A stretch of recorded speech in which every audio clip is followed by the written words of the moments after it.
Drumming in the Nervous System with Jaques H. Newell Taylor. Jaques is an exercise professional who specializes in nervous system science and neurophysiology. He has spent a lot of time in labs. He used science-based tools every single day to assess his clients and himself to get data on how his body is performing. Jaques is someone that I have actually spent so much time with. I met him 15 years ago at a very intensive anatomy workshop where he was teaching muscle spindle sensitivity, Golgi tendon organ, all this incredible complex stuff.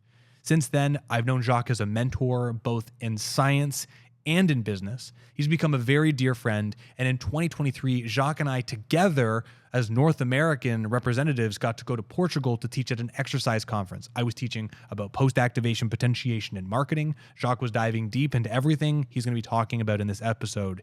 He is a genius, in my opinion, very clear delivery, and very fun concepts around how he thinks about anatomy and the nervous system and the human body. Jaques is a saxophone player, but also really gets the drumming, really gets everything we're talking about as it relates to skill acquisition, posture, being healthy, and performing well.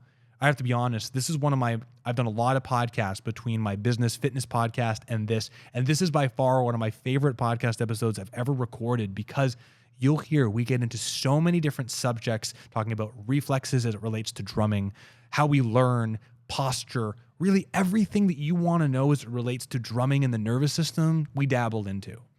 Jaques is a dear friend, so I would say this. Listen to today's episode, and please, on YouTube or wherever you're checking this out, leave comments as to what you want to know more about. We even dive deep into brain-derived neurotropic factor and neuroplasticity in a way that I really was not expecting, and I'm very excited about it. Drumming in the nervous system, please enjoy this episode. If you're enjoying, please like and subscribe and share this with a friend because in my opinion, this episode is jam-packed with a ton of information to help you play drums forever. Stronger drummers play longer. Welcome to the Drum Mechanics Podcast. Jaques H. Newell Taylor, welcome to the Drum Mechanics Podcast. Extremely excited to have you here, old friend. How are you doing today, sir? I'm doing great. Thank you for having me, Brandon. It's really good to see you, man. I'm honored. I said in the introduction how I've known you for so long, both as an instructor and a mentor and a friend, and then co-instructor in Portugal. And it's just kind of like amazing how long I've known you and how much has changed in 15 plus years. Yeah, it has been that long, huh? Well, I opened the gym nearly 10 years ago, and I took the anatomy internship that we were at in Toronto, where you told me to read presynaptic inhibition and neural control when I was that's right. the night before. Wait, you're leaving out one detail. Yeah, and that's when you got your driver's license that year, right? That's right. Was that long ago? Maybe. I was baby faced then. Yeah, man. But I was a chubby bodybuilder wannabe, and you were still jacked and smart. And at that time, I was convinced bulking was still a thing, even though I knew not better. And I was doing those $2 Canadian McDonald's cheeseburgers post-workout because I could get 3 of them for $6. And wasn't good, man. Heart rate would get high up the stairs, could deadlift a lot. Wasn't a good scene, though. Right. Wow. Yeah, a lot has shifted, huh? Absolutely. Well, Jaques, I'm excited to have you today because you are someone who is an exercise professional. You work using exercise day to day. You're also someone who is a scientific explorer using science-based tools to learn more and challenge yourself, and someone who has a lot of knowledge and done a lot of research in kind of the neuroscience, nervous system, neurophysiological realm. So what I wanted to do is explore some skill-based neurophysiological, neuroplastic concepts with you relating to drummers, but musicians, because truthfully, before we jump into it, you're actually a musician as well. What do you play? I play tenor saxophone. Tenor saxophone. Excellent. Yeah. And so you're not in a band right now, but you were in a jazz trio or quartet before, is that right? Well, I guess you'd call this it was more of a fusion of jazz and funk. And we went from, I think there was sometimes 5, 6 of us, played a lot in New York, a lot around the Midwest. It was fun. And New York is an incredible scene for that kind of music too. Yeah, it was great. Because there's more than one kind of jazz and more than one kind of funk, right? And to be exposed to all different kind of things, everything from like a go-go feel for funk to more of a James Brown feel for funk. If you ever never heard of go-go, just Google go-go music, Washington, D.C. Okay. You will hear some funk that you never heard before, I promise. But it's, yeah, everything from Amazing. that to like more the traditional James Brown Parliament, Funkadelic, throw in some bitches brew. Excuse me, that was a bad, well, I didn't mean it like the bad word, but the Miles Davis album, that Perfect. makes it poetry, right? Perfect. Yeah. Well, So, Jacques, let me throw you a very broad question that is like really not even a question. But if I just said, "Hey, Jacques, tell me about playing a musical instrument and the nervous system," where does your mind go?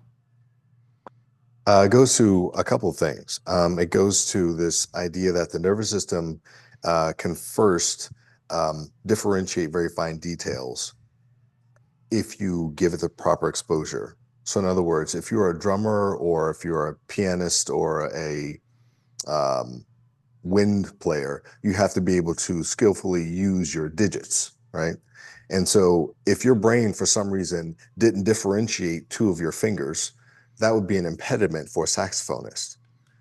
For a guitarist, however, depending on what style they're playing, that might be an efficiency that they develop, that their brain no longer recognizes two different fingers, but just one, right? Mm, Right. So as your nervous system, as your neuromuscular system adapts, it starts to figure out what it needs to differentiate more specifically and what kind of things it might want to scoot into one category, right? very So interesting. your neuromuscular system is adapting. It is learning how to differentiate things. And part of that adaptation is this big word that's thrown around all the time, neuroplasticity. In other words, the ability to change behavior and structure based on experience and demand.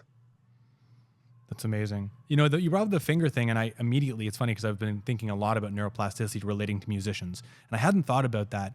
I heard one simplified definition saying that there are three basic steps in neuroplasticity, and perhaps you can blow this up, but one was the Mm, idea that there's a long-term potentiation that occurs as a part of it, a long-term depression, not in the negative sense, but a mhm. combination of upregulating kind of automatically, downregulating automatically, and the third being neurogenesis, where your body anatomically grows new cells. Now, I know that that's very, very oversimplified, but in that example that you were just talking about, does that apply where someone has, in part of my wording, if I'm incorrect, they potentiate several fingers together, so there's less differentiation, so it works together, and then other times learns how to downregulate things to allow fingers to operate individually and or not be used at all to make the skill more Mm. efficient? I would think of those things as separate Okay. instead of bringing them together. I would think of the process of differentiation as being an example of neuroplasticity, Right. right? So within neuroplasticity, you have those within that type of right. So whomever was giving you that definition of these are the three parts of neuroplasticity was describing a very specific type of change within the nervous system. There are other types of plasticity within the nervous system, right, that have slightly different steps. Um, so, so that's cool. That's cool. Um, uh, but that's not the end of the story, and of course not, right? We all know that it's more complex than that. But you have this process of differentiation that is a product of neuroplasticity. And there are also processes of de-differentiation. In other words, things being less defined or looked at less specifically, right? So the example of instead of two fingers, being represented as one inside of your brain when your brain goes to call on things. You can think of some efficiencies that might happen for drummers. Um, I would think, let's see. Hmm. Yeah, there might be some motor patterns that are so common that when one is triggered, the next one follows pretty closely, right? Right. That would be an example, I should say, not of necessary differentiation or differentiation, but definitely of plasticity, right? You could almost call it it almost becomes like a learned reflex, right? If something is happening fast enough, if something is happening without you having to pay attention to it, you could almost call it reflexive, right? I don't know if I heard this from you, but let me know if this is completely off base. But like one of the things with drummers, there's the joke around there being like drummer face, right? They're working on complex coordination and they're doing things with their mouth. And my Yes. understanding was that in the motor cortex, the foot, the hand, and a lot of the facial muscles are not far away from one another. Therefore, if there's a high amount of recruitment in one or two of those areas, like hand and feet, that there's a spillover and or a lack of differentiation. Is that off base? I don't think it's off base. I think it's a cool I think it's a cool way to think about it. And there's also the opportunity to uncouple those things to decrease the spillover, right? But what what is interesting is that there are certain opportunities that we have that are just right there, like a real simple one. If you watch somebody do a shrug for the first time with lateral raise for the first time, you actually do a little lip Mm-hmm. curl thing. Typically, something else happens in the face as they do it, right? Yes. And if you draw someone's attention to it and you say, hey, I'd like to see, is there something else you can do with your face other than the automatic thing, right? And they might try it and, well, I don't know. Or you could lean into it and say, that was a cool face that you make when you're doing that shrug, and they amplify it. Yeah. So Right. as a drummer, right, depending on your aesthetic, or if you're in a rock band or if you're playing in a stuffy little club somewhere where you got to get down, but you can't get down with your face, you have to keep it tight, even though you're throwing down, right? So you Right. might have the opportunity to work on some of those things that happen automatically and make them more, create different neural relationships, right? So another example of neuroplasticity. So the hypothesis of there being this spillover, and that's why we have these natural tendencies, does not necessarily mean that that's the way it has to be, right? We all have the opportunity to shift it if we want, right? Well, that so brings up an interesting thing because I always have this visualization in my head of the nervous system being able to recruit our body like a cup of fluid. And maybe this is a wrong way of thinking of it, but if I'm using my feet and my hands at 100% level, that it really is like 50% over here, 50% over there, assuming some of it's not autonomized to some degree. But if you have someone and they're learning something and they're doing facial expressions, is there any hindrance there from doing that? Like if we put aside cosmetic, or if someone's learning and or doing something and they're making crazy faces, is that extra excitation of muscles in the face going to hinder aggregate performance elsewhere? Or is it just like everything's just firing together and this is just how it is and it's not going to influence performance, in your opinion? Hmm. Yeah, and then this is, I'll try to lay out my humble opinion about this. Is that um, if what you're trying to do, if we could possibly quantify what you're trying to do, and we could say that what you're trying to do requires the absolute maximum amount of coordination of your hands and your legs, then I would say yes. Any other muscular effort that is happening that does not directly contribute to the control of your hands and legs could undermine your thing. But I think there's a much more subtle and I think an important tell there is the if we go with this idea that there's a spillover, but there's also an intended emotional content as we play, right? It's Yeah. something that we expect our audiences to relate to, and it's certainly something that we are experiencing as a creator of the music, right? So here you are shedding this thing, and if your teacher has brought you along strategically, as you get to this harder thing, there should be an underlying sense of joy and some nice dopamine hits that you're getting because you're experiencing the thrill of success tempered with the excitement of hitting something that you cannot do, right? Now, if you haven't been trained to respond to failure that way, right? If failure means oh, oh, and it means the mean face, then that's what's going to happen as you're getting pushed to your limit is the mean face will come out and you won't have the ability to figure Mm, out some sort of joyful, playful path that will allow you to relax enough to do what you're trying to do. Are you with me? right. You've got so we have examples of this in the athletic world where we used to say you got to get mad, you got to want to kill and destroy your opponent. Well, that's kind of hard to get up for that every time, right? That kind of anger and frankly ugliness, right? Right. But if you can find a place where you just go, wait a minute, I love this game. This is amazing. We're competent. I'm here with my teammates. We're just going to do our best, and we are going to beat these guys.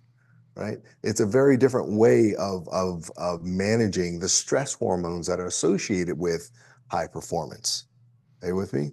So if 100%. we can make this less of a anxiety producing scenario and more of something that is joy inducing, the more something that is uh, not pushing the cortisol levels, right?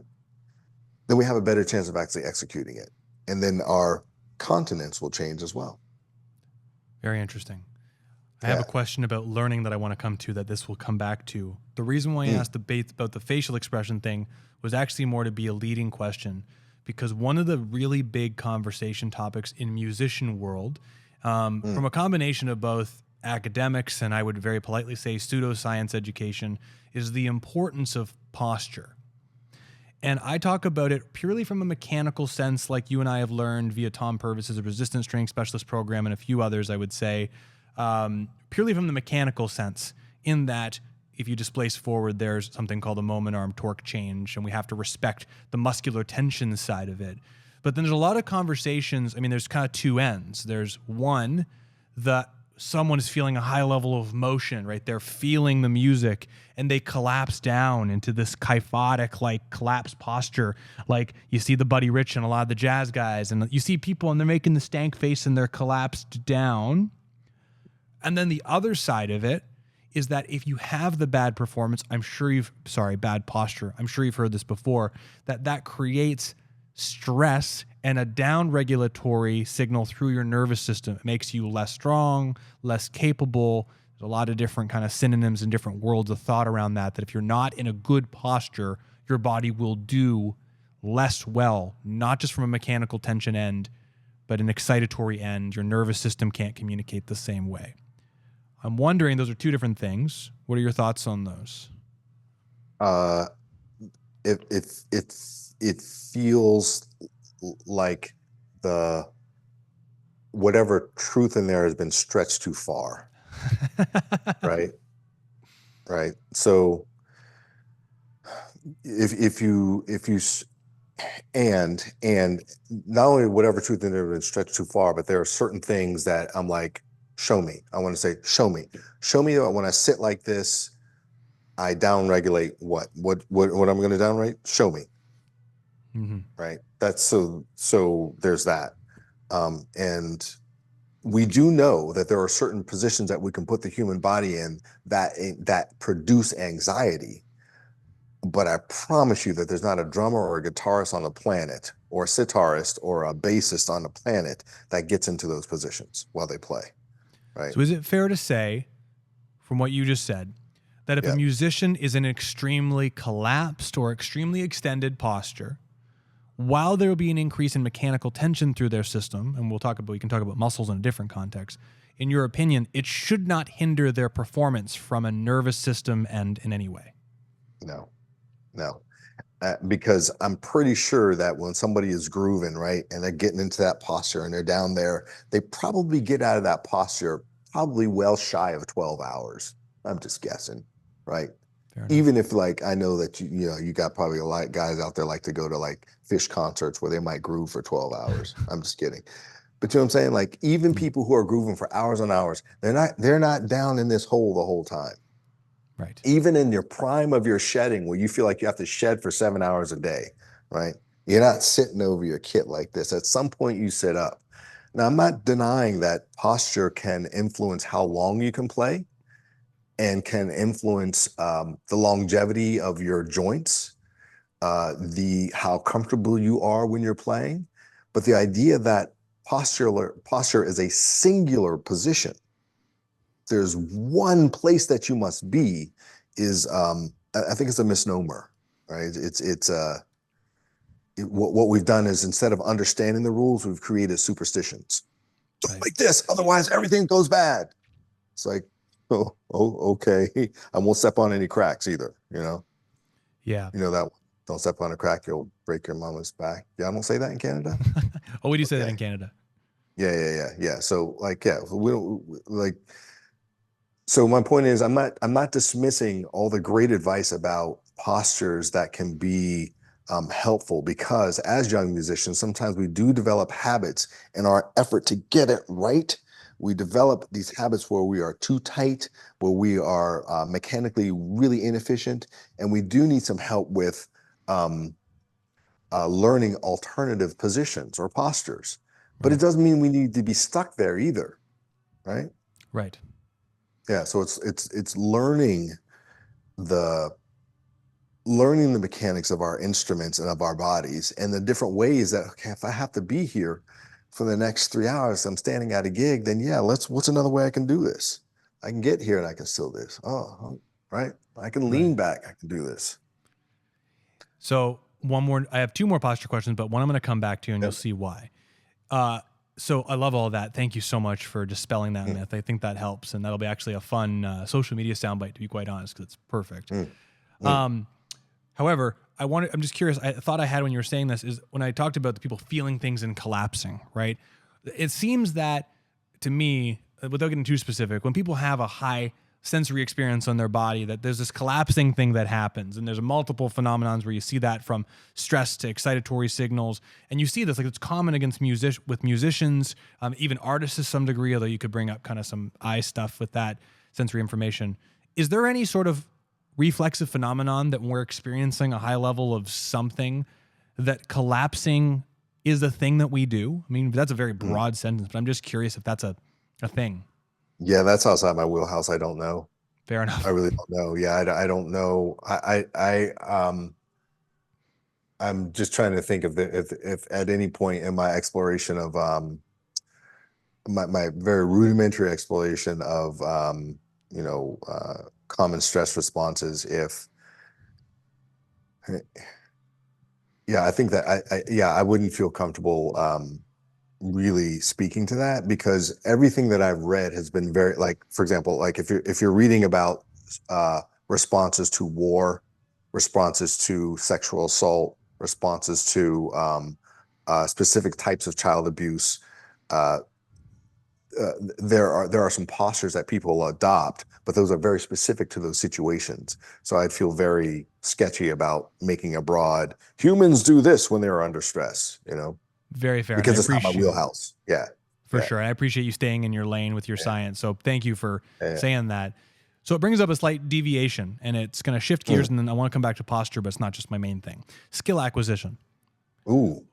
When we talk about the neuroplasticity side of things, you actually said something that Mm. spawned a real whole deep thought that made me think about subdivisions, and it was specific into drums, probably saxophone, rudiments and groupings, which I want to come back to.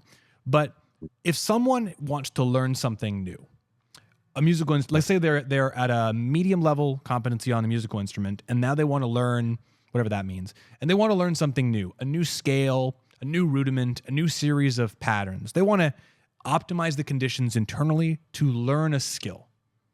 What are your recommendations? What comes to mind for you? Um, hmm.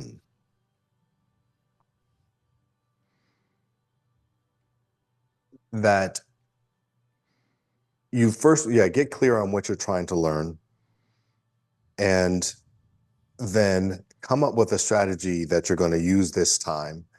And then you're going to have to evaluate, you have to self-evaluate how well you learned it, Right. right? Because one of the mistakes that I've made in the past several times was giving a specific recommendation, Brandon. I would say, this is what you should do, when the other side of my head knows that there are different learning styles.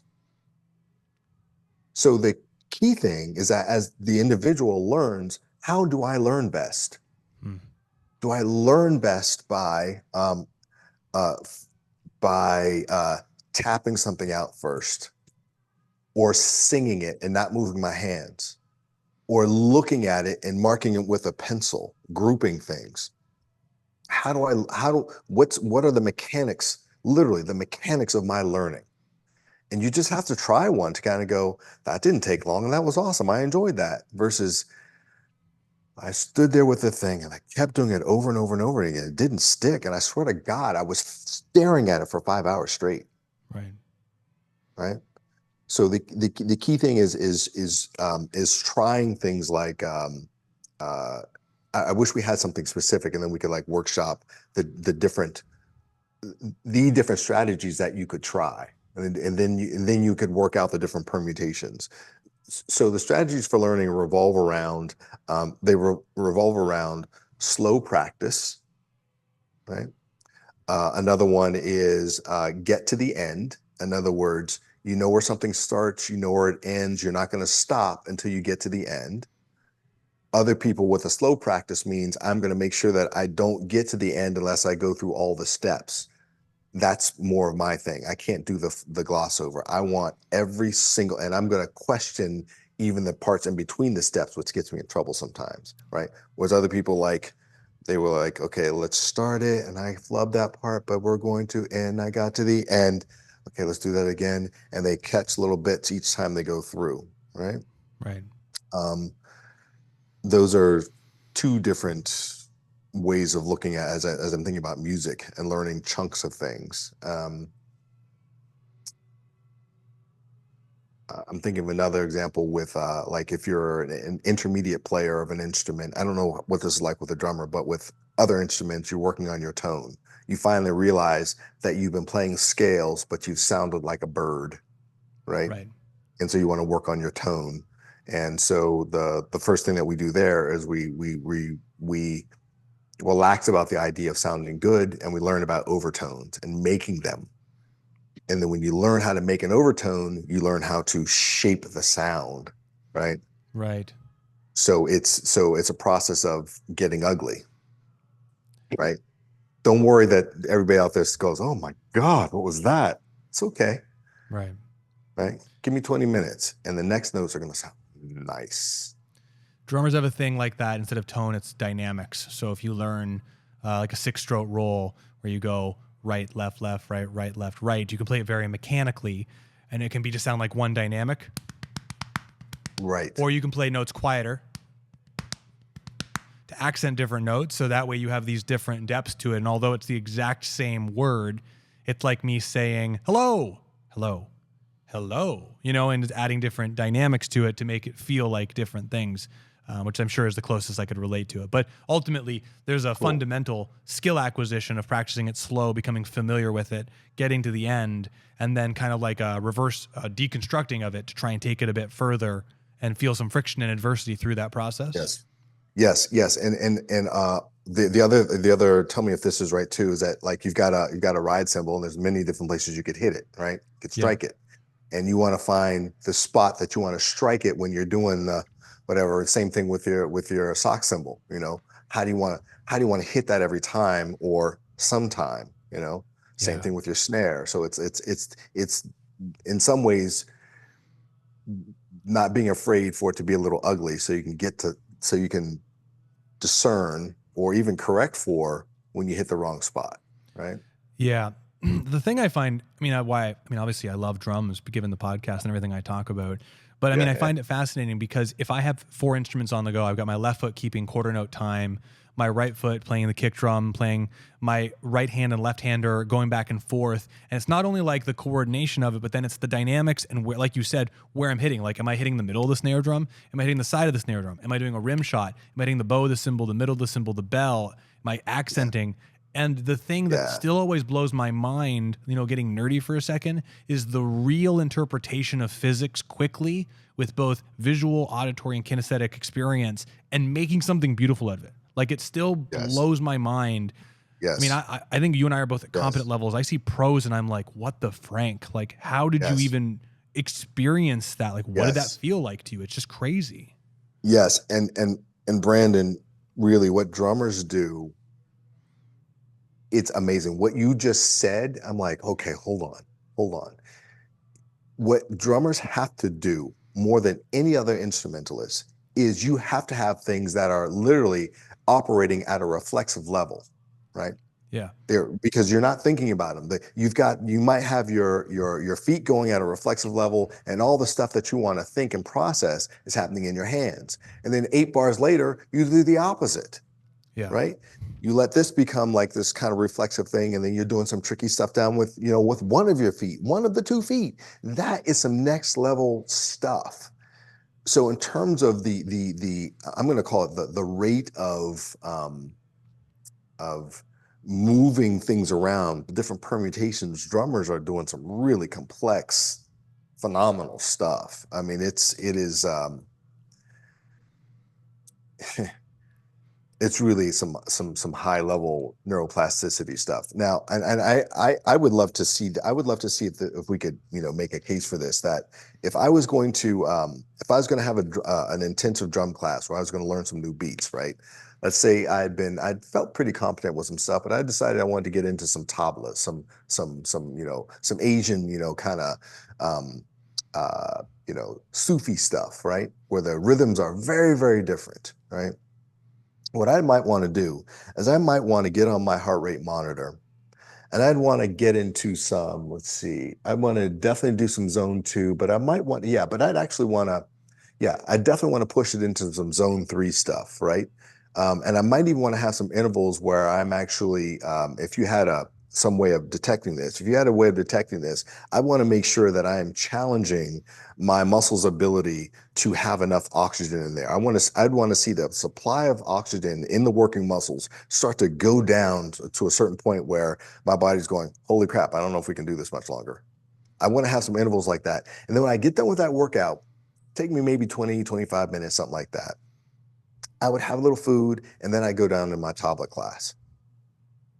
You know why? Because I'm going to have a system that's flooded with brain-derived neurotropic factor and a bunch of other good things that are going to help my brain adapt and assimilate this new information coming in. It's literally the stuff that helps us to change brain structure in response to behaviors that we're experiencing and seeing and doing, right? That's That's amazing. what I'd want to do. So I'd want to use exercise. Yeah. I want to simplify that a hair for everybody, because you and I understand that. But and then I want to come back to the reflexive thing, because I have a thought for you. But for what you just said, you're talking about going and doing like a medium level intensity cardio session until you start feeling some burning and fatiguing, so to speak, then replenishing a little bit. But at that time, there's many, as you've talked about, there are many hormones that are and proteins that are released from exercise, but one being brain-derived neurotropic factor, which is one of these proteins that crosses the blood-brain barrier to help basically whatever you do next be assimilated into the brain. Is that a fair way of simplifying it? 100%. Amazing. So that's interesting. So, because I hadn't thought about that. So if someone wanted to learn a new skill and they wanted to try and give themselves, for example, the most brain-derived neurotropic factor to help make the thing they're learning, would you recommend a medium level of cardio exercise beforehand across the board? And if so, pardon me, just thinking about the potentiation stuff I've talked to you about, how far into fatigue do they go, right? Is it just enough that the heart rate is elevated and they're not tired? Or should they go into a level of fatigue? Yeah.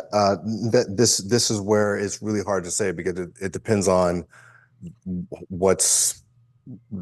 it depends on what their heart rate is responding to, Fair right? enough. So like central fatigue versus peripheral? Like, is it the nervous? No.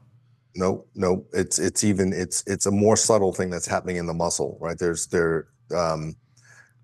And so what I would say is, if you're used to zone training, make sure you get to zone 3, right? And hang in there. Yeah, there's actually another number, but yeah.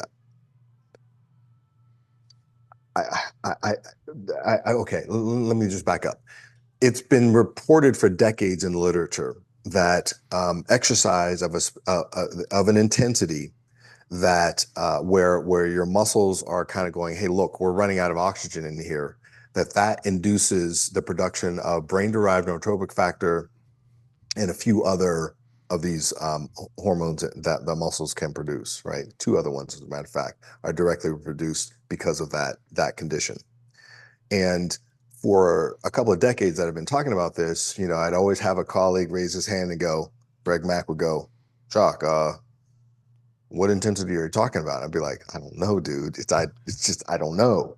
But now I do. But the problem is that in order to see what that intensity is, you need a very specific tool, and it's not expensive, but you need to be exposed to this tool so we can see what's going on, so we can say, yeah, right there. Where's your heart rate? It's right there. Okay, cool. That's what you need to get to.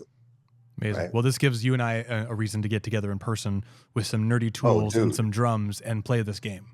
Yeah, 100%. But really the take home message is work out before you're going to get into something that you want to learn. Right. Go work out, get your heart rate elevated, right? The worst case scenario is you might work a little bit too hard, right? Fair enough. Yeah. Hopefully you won't, because that's not the condition isn't kill yourself and then you're ready to go. It's get a nice little robust thing happening, get good sweat, your heart rate's going to be at zone 3, maybe a little flush, right? Yeah. And I think it's fair to say that get to zone 3, get your heart rate up, but try and pick a mode of cardio that doesn't exhaust your skeletal muscle. Like if you're someone who gets on the bike and you get to zone 3 and your quads get completely exhausted by that, then maybe that might have a declination in performance for whatever you're trying to do. Sure. Yes. Cool. Yes. Very cool. I love that. That's super nerdy. Very much enjoying this. Yeah. Okay, so you said something was about the reflexive. Oh, so I wanted to come back. You mentioned we were talking about like all 4 things working at one time, and you were just kind of like blown away with that. Dude, and so I want to talk through something that I'm doing, because I will say this is that I explore some, I would say, more athletic styles of drumming purely for my own nerdy exploration that are not necessarily musical, but I like to challenge myself. And there are people who go 1,000% further. Like there's one guy named Alex. let's just stop the show right now. Okay, Brandon is completely messing with all of you guys. He's going to come out with a workout tape, and it's called Drumming with Brandon, and it's going to help people lose hundreds of pounds, and it's just all going to be about this athletic drumming where you're going to be like, hit the drum, hit the blue one, hit the green one. It's going to be this, green stick, purple stick, exercise balls. It's going to be amazing. Dude, yep. But you have to wear tight pants with a thong over top. That's the only way it's going to happen. Okay, I'm out. So sorry. So I've got an exercise I've been working on for years, and it's with my feet. It's an 8-note pattern, and the pattern doesn't matter, but I go with my feet. I go right, space, left, right, left, right, left, right. So my feet on the double bass drums going do do do do do do do do do do do do do into the quarter note, but it makes it an 8-note phrase. So I have to repeat it. It's basically 2 quarter notes of 16th notes. And then over top of it, I can improvise. I can improvise 3-note grouping, 6-note grouping. It doesn't matter what they're called, but I can improvise over top of it pretty freely. So if I take that, this is what I've actually been thinking about this, and I think you'll be perfect for this. If my feet can be automated and turned on like that, playing in time and playing locked in with my hand, if something is automatic like that, like I understand from the motor learning side of things that we have cognitive, associative, and an automatic phase. But when we get to the automatic phase, there's 3 steps I've heard where it's like, one is cognitive, I have to understand learning something. Then there's how do I associate it to whatever I'm doing? And then there's some portion of it that becomes automatic. Mm-hmm. You said you used the word reflex. So am I getting to the place that the things that are playing automatically, whatever it may be, hand ostinato, my feet, has it become a reflex? And is that is there a component of that? Let me just leave it at that. Let's go with that. Has it become a reflex? Is that what it is, or something else? I would call it reflex-like because of how quickly it is happening. Got it. How quickly and reliably it's happening. Interesting. Right. So remember, with language, the word reflex had a very original meaning. It meant that there was a cell that was attached right here that directly connected with something over here, and it connected with this thing. So when this cell was triggered, you had a nice little sequence of things that just had to happen, right? Right. But even with those circumstances, like the most familiar one that we're all familiar with, if you let your leg relax and somebody smacks your patellar tendon, your leg jumps, right? If you let your leg relax. So if you said, keep your knee still, don't let it move, and someone smacks you in the patella, your leg's not going to jump, right? Right. So this idea that a reflex causes an quote automatic, automatic when what are the conditions for this automation? Right. So what I'm simply piggybacking on is how quickly those things are happening. If you had to think about it each time, you couldn't do it. Right. Right. So What's it's funny, this, yeah. I was going to say, because with that particular pattern where my feet are playing, it's playing this 8-note sequence. I don't think right, left, right, left, right, left, right, left, right, left, right, left, right. I just think double bass foot thing. And then I go. And yes, and not only that, but there are some people out there in the world, and this is a perfect example of learning. There are some people in the world who could do that exact pattern. But if you ask them to say right, left, right, right, right, left, right, they'd be like, dude, I don't know what I'm doing. And I'm Right. like, of course you know what you're doing. You do Right. it so freaking well. What do you mean you don't know what you're doing? Yeah. But if you try to, or if you even if you wrote that down, they'd be like, what? I can't do that. You'd be like, you just did it. So our ability to learn things, do things, quantify it, reproduce it, are based on different skill sets and different learning styles, right? And different regions of our brains that communicate really well together, and Yeah. other people's brains don't, right? Yeah. So you really do, so seriously, Brandon, like that's something that you probably do so well that it's hard for you to imagine that there's some people like I can play with the best of them in terms of complex rhythms, but people start talking about stuff like that, and I'm just sort of like, oh, lost me. Whoop. I Yeah. can't even. I can't even. Right. So it's really Well, cool that you have that skill set, man. thank you. Seriously. I appreciate Yeah. that. I'll be honest. I attested to two things, and one is just my learning style, and then second, I have a great drum teacher named JP Bouvet who teaches this idea of what he calls unfolding melodies, rhythmic vocabulary. And it's nice because in drumming, right, it's so easy to be like, as you probably have heard, but if not, like thinking rudimental, like paradiddle, paradiddle, double, double, double. Well, he teaches like down, down, down, down, up, up, up, down, down. And it helps you, instead of thinking of like playing 7-note or 5-note groupings, it helps you think of melodies and fill the notes in. And it's nice because all of a sudden you think of like the word down, and the down is actually a grouping of 4 notes, and you can just kind of connect it to it, but it makes it easier to play, have simple thoughts, and thinks more complex things. But it's funny you said that, because like I am not tonally musical at all. Like you put me in front of a piano and like I'm terrible, like not Amazing. good. That's My amazing, wife, dude. so for me though, if like someone said you're gonna learn the piano, I would need to learn the finger movement and how to move first, and then hear the sound second, and then connect the sound to the movements, and I could do it really, really good that way. Dude. While my wife sits in front of a piano and she goes da da da, and she like da da da da, and she moves her hands with the sound, and I'm like, how do you do that? Like I don't understand it. But she sings it, and then she just hits things and it comes out. Right. And I see people like you, sax players and guitar players, and I find that understanding of sensory info extremely fascinating. And that is, again, we'll come back to this idea of best ways to learn.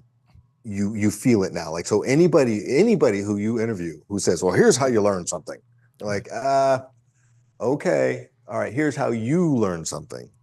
Right. Here's how the people who your availability bias learn things. But there's a whole bunch of people out there who learn stuff a completely different way. Yeah. Promise you. Right? Yeah. Yeah. On that note, I want to just get like, I was obsessed with this. This is just kind of make you laugh a little. I was obsessed with this thing in drumming called the world's fastest drummer for a while. There was this guy when I was a kid, like Mike Mangini. He could play 1,200 strokes in a minute with his hand. And I won't lie, I did all those hand speed exercises for like 2 years when I was a kid on my bed in my parents' house. I wanted to be the world's fastest drummer. And I am not slow. Yeah. I feel good about my speed. And then my wife, no drumming, grabs a drumstick. I have a video. I will send it to you. It is insane. Yeah. I sent it to my professional drummer friends who are metal drummers, and they're like, she needs to be in a metal band. With one hand, she goes, brrr, and she goes, just crazy fast, brrr, like perfectly. It sounds like a shotgun. And I was like, how did you do that? She goes, you can't do that? And it was just like, I tried it. Like, I can go, I can't do it. But some people just also just like have some internal substrates that others don't. Yes. She is not a drummer, but she can play faster than me in uncontrolled settings, and it makes me angry, Jaques. It makes me very angry. That's great, man. That's great. I'm gonna send you the video. You'll see it's horrendous in a wonderful, beautiful way. Yeah. So I love all this, man. I have a slightly different question. It's around learning again, though, and then I think that'd be a really like kind of like nice way to start packing this up. So we talked about learning, and we talked about BDNF and a lot of really great things. I want to talk about bad habits. Mm. Because one thing, like we could go back, this is where the postural thing comes back in. Like I have a bad habit of going into a posture that I don't like, or every time I'm playing, I do this thing where I shrug up and my neck's sore after. Like I'm thinking Yeah. very mechanical ways. It could also be I have a bad habit with when I'm playing a musical thing. Every time I play this rudiment, I make the same mistake Yes. over and over again. Are there Yes. any common practices around unwiring Yes. bad habits that would be useful for Yes. people to hear? Cool. Yeah. So first thing is you have to recognize, when is your habit bad? When does it become bad? Does it become bad only when somebody points at it and says that's bad? Or is it bad because you're going, I got this thing I'm trying to do and I don't know why I can't do it. And then the professional comes along and says, it's because of this thing. And you go, oh, bad habit, right? Okay, Right. I get it. All right. So at that point, then you've got to say, okay, I need some information. What is this thing that I'm doing? How is it contributing to undermining what I'm trying to do? Right. And then there's the experience of how do you you need to experience the alternative, because our neuromuscular systems are really, really smart. It's like you want it to look cool, smacking the crap out of the drums. And you figured out a posture where it looked cool, it felt good, and you could do what you need to do until someone said, I need you to go a third faster. I need you to be a little bit more, your timing is a little bit shaky, and I need you to add this one other thing. And then your cool was no longer helping you, right? So Right. then someone has to say, listen, if you want to be able to do that, I want you to try this thing. Well, can I do it like this? Try it like that. No, you can't do it like that, can you? Okay, try this. So you have to experience that the alternative is actually beneficial. So that's the key thing is so you need to be an available student, and you need to have a teacher who's skillful enough to make sure that you actually succeed using this other thing. And Right. that teacher also has to recognize that maybe the ultimate goal needs to be a progression for you, right? I think of it like someone saying, you want to be a lineman, then you got to be able to squat 500 pounds. How much can you squat today? 250? Okay, squat 500. It's like, no, why even try today? You Right. want to be the best lineman, right? Right. Which is a football player position, right? You want to be the best drummer. So let's not throw them into the ultimate position if they come in like this. Let's give them progression to the position, right? Right. So all this stuff, bad habits are about progressing away from it, because you have the information that helps you understand that what I want requires these things, and I'm willing to take steps away from the stuff that is undermining my success. Right. Very That's interesting. it's about understanding more than anything, right?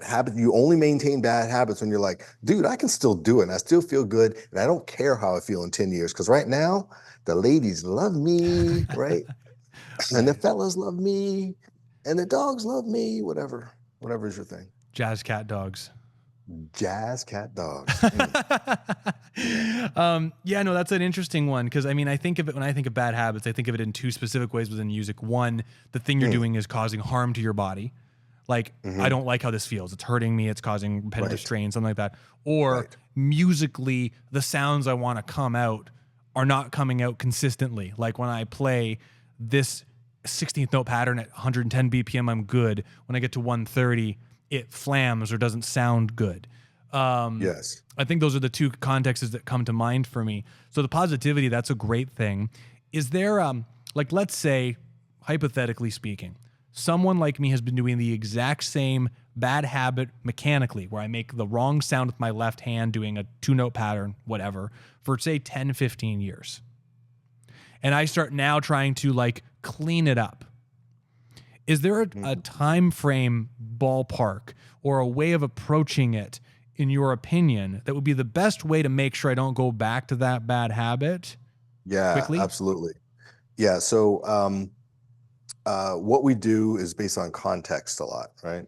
Right. So if the context remains the same, that is the hardest scenario uh, for you to change your behavior, right?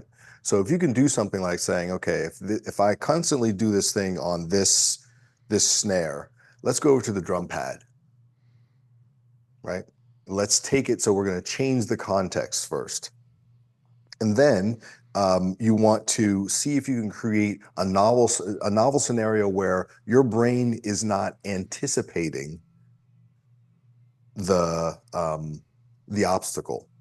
Mm, And that's the tricky part about when you are on your own trying to address a bad habit. It is very helpful to have somebody who is setting things up so that you have to respond to the circumstance and you really don't know what's coming next, right? You don't know what the lesson plan is, so to speak, for the day, so that right. you have to process it anew.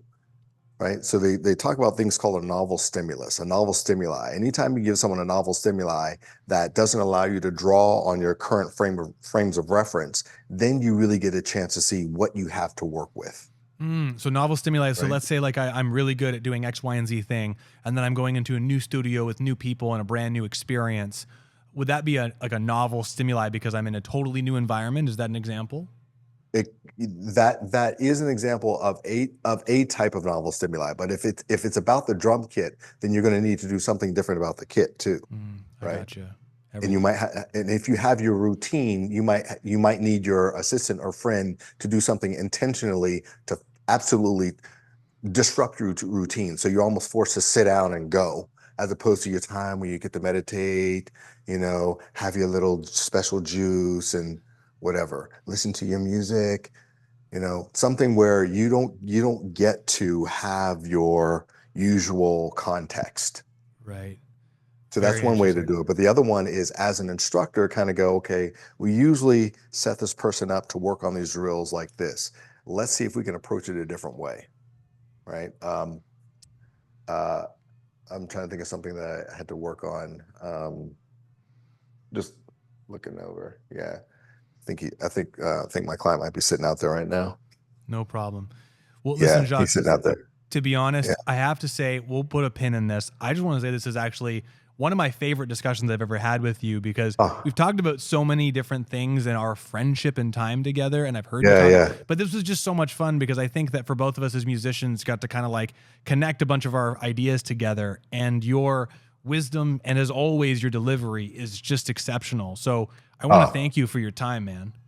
oh, it's my pleasure, and thank you. This is a real joy, and it's always a pleasure to speak with you, Brandon. Thank you for inviting me. Yeah, of Yeah, course, Jacques. And honestly, I'm going to have you back again because this conversation is going to entice a lot of conversation, and yeah. I think we should talk more about some more nervous system in the drumming. That sounds great. My pleasure. Anytime. Awesome, Jacques. Thank you so much, man. Have a great day.